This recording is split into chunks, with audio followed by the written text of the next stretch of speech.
Welcome back to Well, That's Interesting, the stuff that shouldn't kill you, but here we are edition. Great. No, that's I'm positive that whatever you're going to talk about is like in this apartment right now, and it's going to kill me. Is it the refrigerator? I did look around. Is it in this room right now? It could be in the future. I'm even more stressed. Oh my God.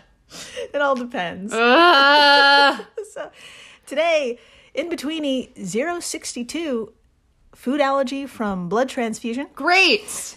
And a roller coaster designed to kill riders. Fuck. This sucks. No. What are you doing to me? It's two things I love, roller coasters and blood transfusions. You're ruining Just ruining it. Oh, tell me everything. Okay, before we dive in to this clusterfuck, I'm Jill Chacha, and I am with the just highly motivated Marissa Riley. Yes. So motivated, man. And if this is your first time listening, welcome to the flock. Welcome. Dr. Riley here comes in cold and learns everything in real time, just like you. It's true. I had no idea what we were going to talk about. But since I've been told my stress levels have gone up drastically, they are spiking. Yeah. So I'm excited. I'm very excited, especially the second half, the roller coaster one. Is the roller coaster half of the show is we're going to watch a video. Oh, it's going to be great. It's so funny. I was just thinking about the number of roller coasters I like went on as a kid and a young adult. Yeah. And that was back when I thought I was invincible, and just like looking back, I'm like, we were just trying to kill ourselves all the time. That they're so scary. I would do it again in a minute, but like we were just hurling ourselves into the air. Yes. You know, on this thing that hopefully is up to code. Might work. I went on some questionable roller coasters back in the day. Yeah. And now you're from Texas. Yeah. A lot of rodeos. Yes, I was about to ask, like, rinky fucking dink, you know, just rolling into town. Those were the ones that you got so excited about. And those rides were I will say they were the funnest. They were funner than like big theme parks, which there are a ton of those in Texas too. But these were funner because they were so dangerous. Yeah. And like everything was rusted and like held together with duct tape. Yeah, you could hear the fine line between life and death. Yeah, and also like these rodeos that were like they were like kind of like traveling carnivals. So like they would put it all in a box and drive away, and like they would IKEA this shit together. Yeah, except it wasn't new. Like imagine building the bed that you sleep in from IKEA stuff, and then unbuilding it, and then rebuilding it, and then unbuilding it, and then rebuilding it, and then trying to sleep in it. You're gonna fall. You're not gonna have all the screws that you had the first time. No, fuck no. Fuck no, you're not. Some things are gonna get lost along the way. Yeah. So imagine that bed, but a roller coaster. That's awesome. Anyways. To be human. To be human. It's great. I guess we should begin. We definitely should. All right. Let's begin by traveling back in time just several thousand years to 2015. Oh my God. Wow. So long ago. We're in the magical land of Canada, specifically the city of Toronto. Okay. And we're sitting in the chemotherapy wing of a very concisely named Hospital for Sick Children. Wow. Well, my heart is on the floor. Yeah, this took a turn. Yeah. It's here. An 8-year-old boy is going through his third and hopefully final cycle of chemo. Oh, I hope. To win his battle against a motherfucker called medulloblastoma. Oh my God. Yeah. Very long story short. According to USCF BenioffChildren's.org, this is basically a brain tumor that grows out of the cerebellum. Okay. Which is part of the brain that controls balance, coordination, and complex functions, so those can be affected. Oh, my poor baby. Yeah, just, everything. Oh, yeah, all the good stuff. So the tumor also blocks the flow of cerebrospinal fluid, causing, quote, headaches, nausea, vomiting, and difficulty walking. Direct pressure on cranial nerves adjacent to the tumor can also cause double vision and difficulty speaking or swallowing. Ugh, the fucking worst. Send this kid anything they want. Yeah. Just literally anything they want, any toy. Jesus Christ. Yeah. So this would be a clusterfuck and terrifying for an adult, so I can only imagine the experience of an 8-year-old whose chances of survival, thankfully, are 80% when treated with a combo of complete surgical removal of the tumor, radiation, and chemotherapy. I love that number. That's a great number. In cancer talk, that's great. 80% is a wonderful number. Yeah. That's a really great number. It really is. So that's where we are today, standing at the proverbial finish line, staring at the proverbial finish line in the distance, with this kid going through the last of some chemo and a blood platelet transfusion. Oh shit, I'm nervous. Yeah, put a pin in that. Okay. So all must have gone well because the kid was able to return home. And in just a few short weeks after that hospital visit, he was able to eat a full dinner. Ah, that's great! Yeah, remember, this tumor can affect swallowing and coordination, so this is a pretty big fucking milestone. Dinner is the best. I'm so glad this kid gets to eat dinner at last. Yeah. So it was a milestone that ended in, you guessed it, anaphylaxis. Fuck. Or an extreme allergy, or an extreme allergic reaction to the salmon he ate. No! Luckily, he was treated in time with antihistamines at the ER, and although the patient had absolutely no history of being allergic to fish prior to the last round of treatment, doctors told the family just to avoid fish from now on. What a bummer. Yeah. Luckily, there's other fun things to eat. A lot. Also, as a kid, I wasn't a big fan of fish as a kid. Maybe it's a really healthy kid. Maybe they're trying to be healthy, but get that kid some chicken tenders. Get that kid a hot dog. Get that kid a hamburger. Yeah, it's all right. They deserve it. Uh-huh. They went to chemo. Give them anything they want. That's right. So they went home and life carried on, this time with a few more EpiPens than usual stored away. Yeah. And it seemed like life-threatening adventures were finally over. Of course, they weren't. No, never. It never ends. Dr. Marissa, would you please tell us what happened next during the innocent act of eating some candy? No. According to the case study published in the September 2015 issue of CMAJ. I would love to. Okay, quote, 4 days after the fish-induced anaphylaxis, the patient experienced an allergic reaction to peanuts minutes after eating a chocolate peanut butter cup. Symptoms were vomiting, angioedema of the lip, we know what that is, and lethargy. At the emergency department, his blood pressure was normal. His symptoms resolved over a few hours after he received diphenhydramine. The patient had often eaten peanut butter products and had a peanut butter sandwich without an anaphylactic reaction about 1 month before this presentation. End quote. Dude. Yeah. Dude, a life without peanut butter cups. Fuck that. Without peanut butter sandwiches? Oh, my heart. Get me on that ride. Get me on that roller coaster. Yeah, that's right, my friends. Another food that was once just a normal part of this 8-year-old's diet had become a sudden allergy. Shit. A skin prick test was performed, and it was confirmed the kid was now allergic to peanuts, tree nuts, fish, and salmon. So what the fuck is going on here? Quote, "It's very rare to have an allergic reaction to a previously tolerated food," said the report's senior author, Dr. Julia Upton, a specialist in clinical immunology and allergy at the Hospital for Sick Children in Toronto. Quote, "The overall idea is that he wasn't allergic to these foods, but in the blood transfusion, he received the protein that triggers an allergic reaction to them," she told livescience.com. Oh, shit. I know. That protein, my friends, is immunoglobulin E, or IgE. And according to good old... I'm just shaking my head. I'm like, that's a lot of letters. A lot of letters. I physically had to move my body to pronounce the whole word. Like, immunoglobulin E. And according to good old wiki, IgE is an antibody produced by the body's plasma cells. It tells the immune system to release chemicals like histamine, which causes all the shit you see and feel during an allergic reaction. Fuck. Yeah. Fuck. So, good news. this kid isn't alone. Great. Great. That makes me feel better. Quote, acquiring allergies from a blood donor is rare, but not without precedent. The researchers found 2 other case reports, both in adults, in which patients acquired temporary allergies from blood plasma. Oh, so it's temporary. Yeah. I love that. Yeah, temporary is great. Oh my God. For a minute, I was like, this kid is going to be deprived.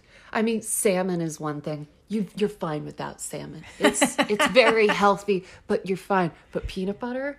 That's rough. No. Not especially when you're 8. When you're a kid, everything has peanut butter in it, man. All the good stuff. Yeah. All the candies, the sandwiches. Mm-hmm.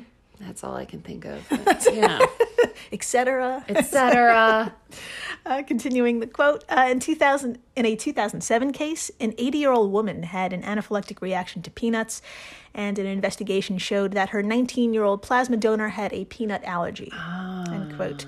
From the Live Science article, Boy Gets Food Allergies from Blood Transfusion. So maybe we should write this down. Maybe when they're someone write this down. When someone donates plasma, blood, whatever. Yeah. They tell them their allergies, and then they write it down. Yeah, I guess they do because they were able to track it down that the donor had. But why didn't they tell them? I guess because this happens so rarely. It happens really rare. I'd still tell them. We'll get into that. Yeah. Okay. Yeah. So with a little digging, the researchers in the 8-year-old's case found out, yes, this donor also had an allergy to nuts, fish, and shellfish. Okay. Same thing. And we just talked about it. Is this kid who survived fucking cancer, is he now stuck with multiple allergies? And like we just said, it's temporary. As he got healthier, he was able to produce his own plasma. Amazing. Yeah, and things turned around, and went back to normal, basically. Wonderful. Wonderful. Oh, no. Doctor, tell us, Dr. Marissa, how long did that take? Okay. All right. I will tell you, quotes, about 5 months later, blood tests showed that the boy's immunoglobulin E levels, nailed it, to salmon and peanut were undetectable. By 6 months, his parents had gradually and successfully reintroduced nuts and fish back into their son's diet. End quote. That's not that long. No, that doesn't bother me. In an adult. 8-year-old's life, yeah, that's a long. That's time. A long time to go without a peanut butter cup. Yeah, there was probably a Halloween in there. Sure, there was probably an Easter in there. Mm-hmm. A birthday in there. Yeah, all without peanuts, etc. That is actually very depressing. So sorry. You just made yourself depressed. It was great. I saw the whole thing. I went from happen. it's fine. It's not. It's not. It's really not. They had to go through his candy at the Halloween, say you can't eat this. Yeah. To tell a kid they can't eat candy. Oh, it's devastating. That's devastating. Yeah. Wow. Back to the podcast. So it's temporary, and that is actually super great in the long run.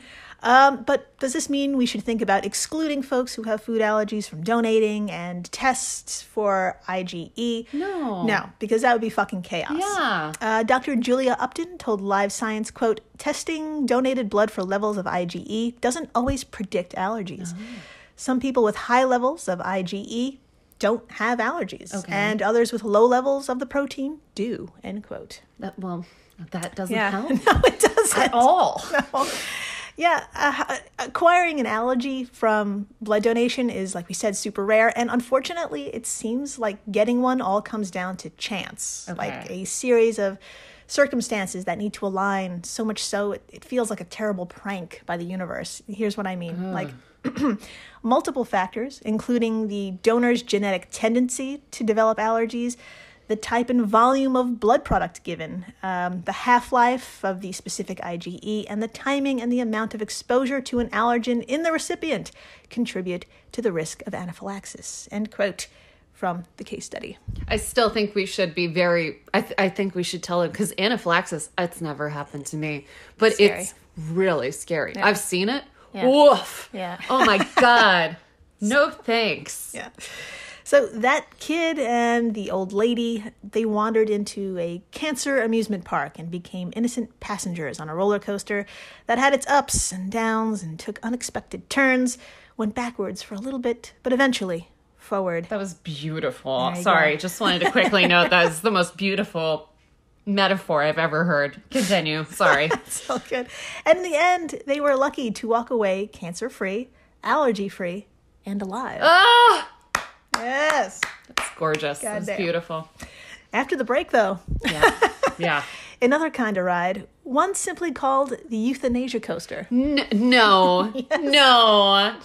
We're going to talk about how it works. We're going to check out a few photos and talk about it. Okay. Stay tuned. Please do. When Johann Rall received the letter on Christmas Day 1776, he put it away to read later. Maybe he thought it was a season's greeting and wanted to save it for the fireside. But what it actually was a warning, delivered to the Hessian colonel, letting him know that General George Washington was crossing the Delaware and would soon attack his forces. The next day, when Rall lost the Battle of Trenton and died from 2 colonial Boxing Day musket balls, the letter was found, unopened, in his vest pocket. As someone with 15,000 unread emails in his inbox, I feel like there's a lesson there. Oh well, this is The Constant, a history of getting things wrong. I'm Mark Chrysler. Every episode, we look at the bad ideas, mistakes, and accidents that misshaped our world. Find us at constantpodcast.com or wherever you get your podcasts.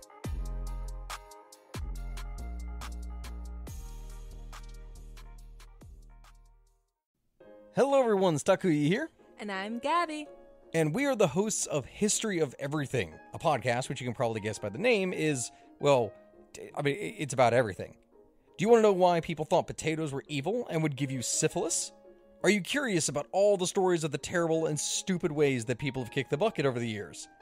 Do you want to hear tales about all of the different badasses of history and the lives that they had brought to life? Well, if so, then look no further. History of Everything is just the right podcast for you. It's available on Spotify, Pandora, and anywhere else that you get your podcast from. Join us for some fun and just see how weird and wacky history can be. Hey everyone, Jill Chacha here from Well, That's Interesting, and I am absolutely thrilled to tell you about Spotify for podcasters. I use it, I love it, and it all started by downloading the free Spotify for Podcasters app, which has all the tools you need in one place to record and edit your masterpiece of a podcast. Spotify for Podcasters also distributes your show to all major platforms.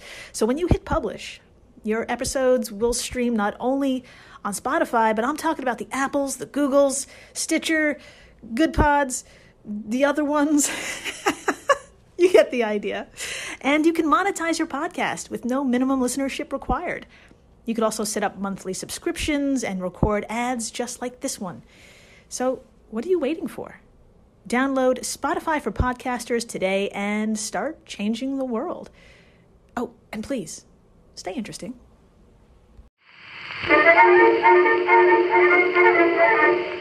Did you know that Elvis once showed up to the White House high as a kite with a bunch of guns? Did you know that Eleanor Roosevelt once had a romantic relationship with a lesbian reporter? Hi, we're Stephanie. And Tux. From Beyond Reproach, a comedic history podcast where we talk about political scandals like how FDR's grandfather made the family fortune smuggling dope. And messy government officials like President Johnson, who named his dick Jumbo and would wave it around at people on Capitol Hill. Gross. And we do it all while drinking period-appropriate historic cocktails, like JFK's favorite, the Lime Daiquiri. We are not historians, we're just a couple of drunks who never shut up and love history. We hope you'll join us on Beyond Reproach for some big facts, good laughs, a little bit of swearing, a lot of drinking, and a real good time. You can find Beyond Reproach wherever you listen to your favorite podcasts. And we're back. We are so back. We're so back, and we're at Six Flags Great Adventure in Jackson, New Jersey. Yes, we are. Of all the places in the world, it's here where the world's tallest roller coaster calls home. Really? I know. I would expect it to be in Texas. I don't know why. Yeah. I think it's because Texas is so Texas. Or Florida. I can see it being in Florida. Oh, big time. Big time, yeah. Maybe California. Yeah. But Jersey. Jackson, good for you. Jackson, New Jersey. Jackson, New Jersey. So, Dr. Marissa, I would absolutely love it if you can tell us more about this ride as provided by the Six Flags of Jackson, New Jersey website, sixflags.com/great-adventure/attractions/King Dakar. Oh my. Okay, let's talk about it. Quote, There's a reason this coaster is known as the King. King de Ka is quite simply the tallest coaster in the world and fastest roller coaster in North America. Is that impressive enough to warrant royalty? You bet it is. This upside down U-shaped track bolts up 45 stories in the sky. That's 456 feet high! Exclamation point. This leaves all other coasters in the dust. And of course, it's going to take some mighty acceleration to get you to the top of it. I'm like exhausted talking about this. You'll leave the station from 0 to 128 miles per hour in a jaw-dropping 3.5 seconds. I'm nauseous. Actually, there won't even be time for your jaw to drop. You'll be shooting up that impossible height so fast you won't even have time to think. So just hang on. It's a 90-degree straight up. And once you get to the top, you'll be plummeting right back down in a 270-degree spiral that is not recommended for wimps. Ouch. There is very little that can prepare you for a drop of this intensity. I'm getting more and more intense as I read this. You'll top it off with a 129-foot camel hump. Well, how else did you think the king got around? Lol. No loose articles will be permitted on the King de Ka. Please store them in a locker with a non-rider before entering the queue. End quote. I know. I need a nap. Yeah. Just reading about that coaster made me It's insane. stressed. Yeah. Now, Dr. Marissa, I have some good news and some bad news. Okay.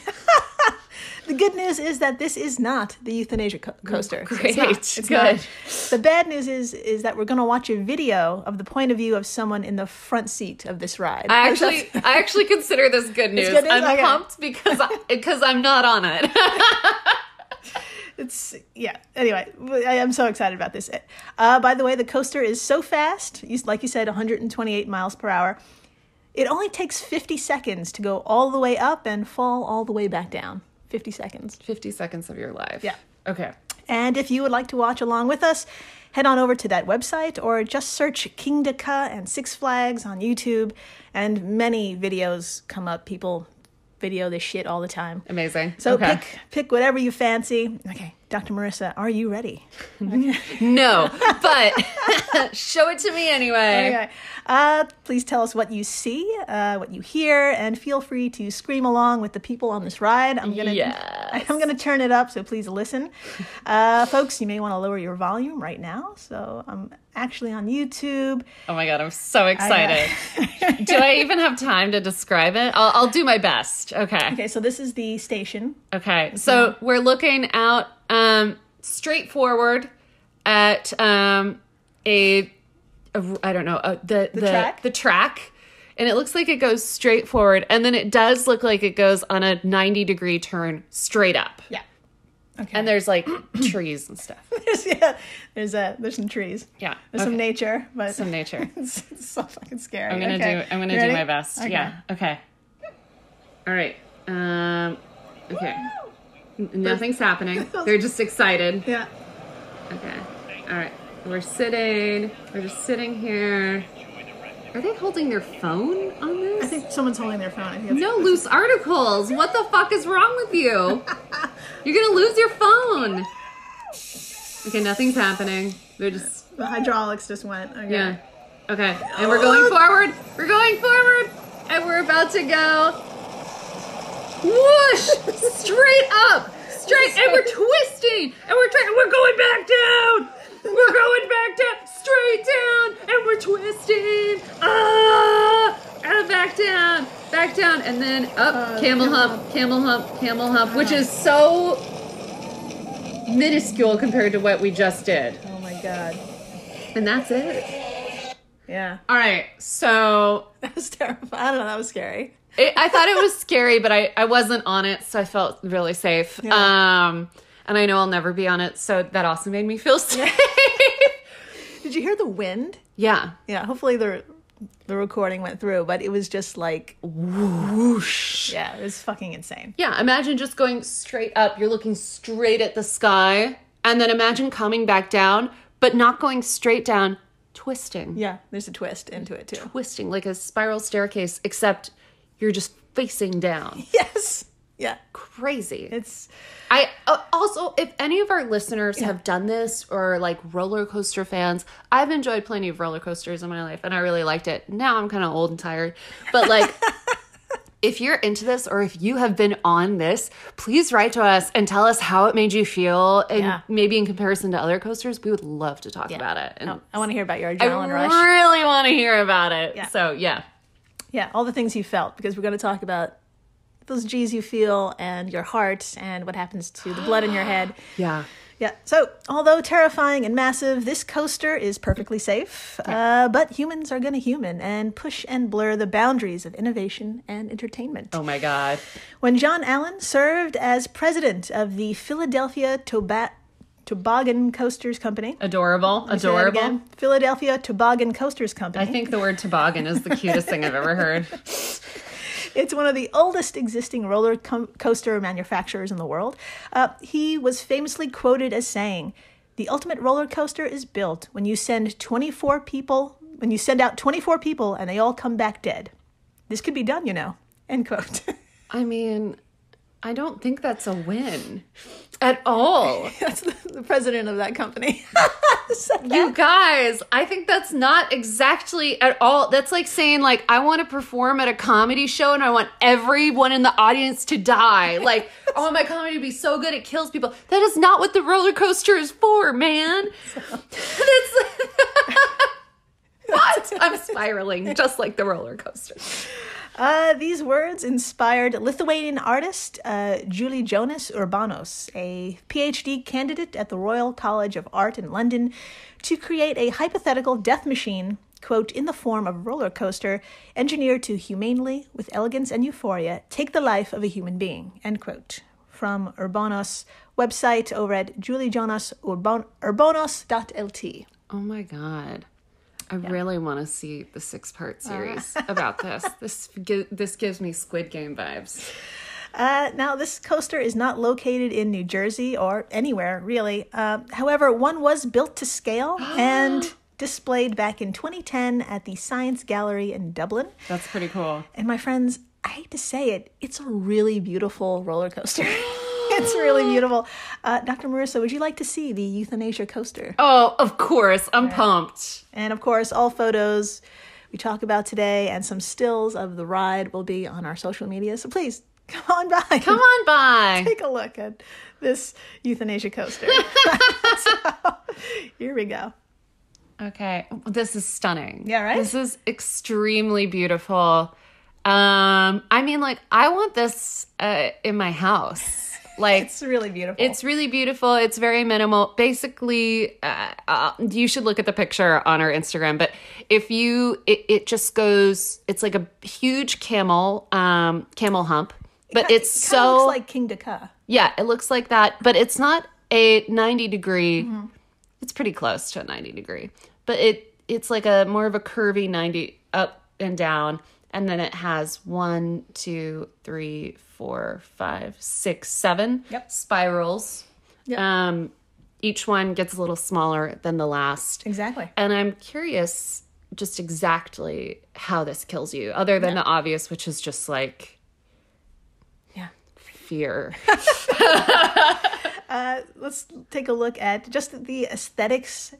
Clearly, there's a lot of math behind this. But, because those loops they do decline in a ratio in a certain spiral. Yeah. So let's take a look through the loops because it's just so many beautiful angles of this. Oh, I know. It's like it's gorgeous. It's so gorgeous. I did not want to be for this. I do not. I think entertainment should not be how you die. But like, this is gorgeous. Yeah. Please take a look at the shot through the loops. It's really, really, really stunning. Yeah.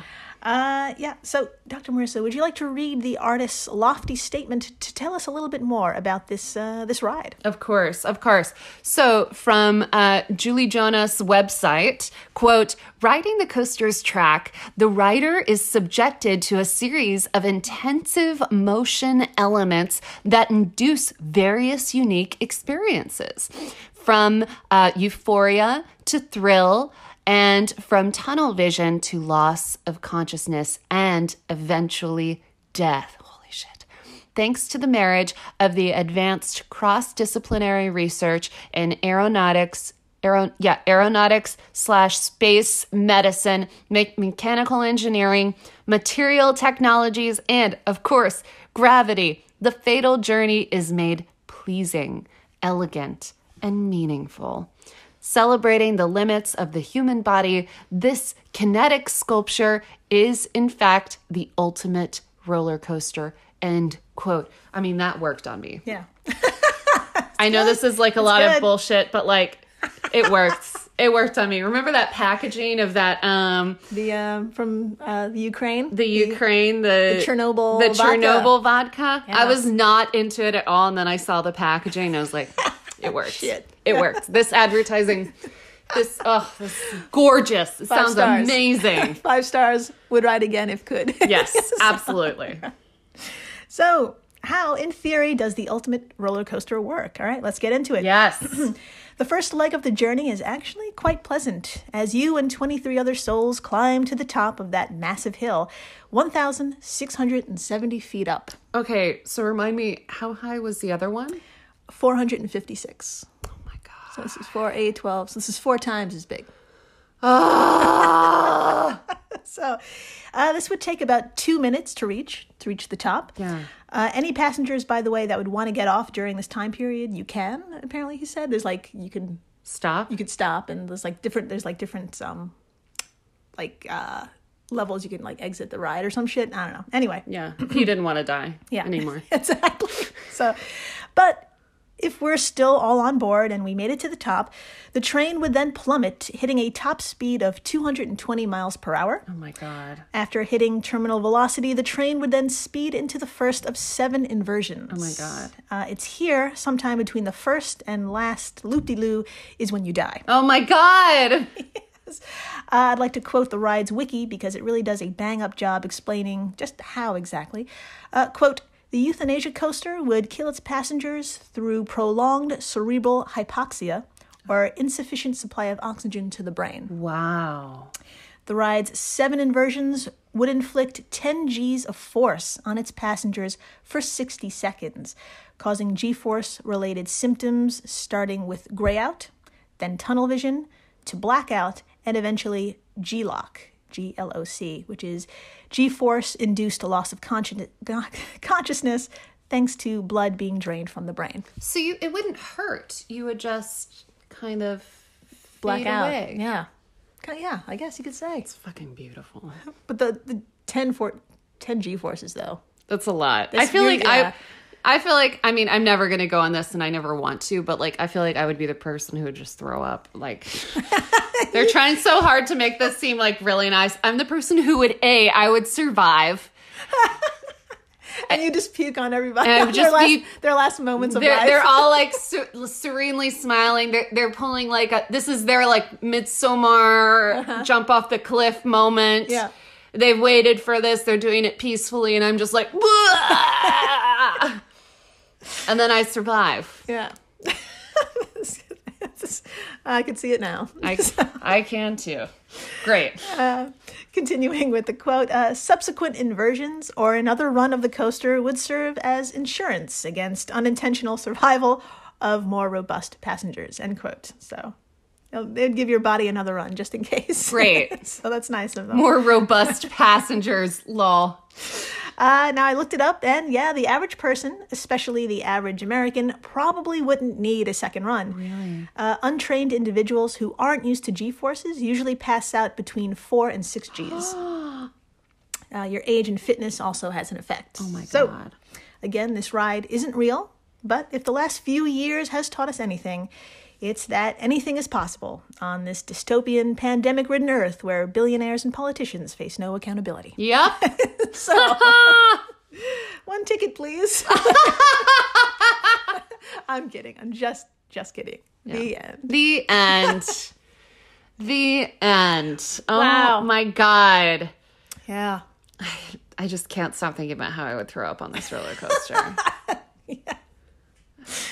I would be too robust to, not because I'm healthy. I'm like a cockroach. You're just full of Thai food or didn't just like.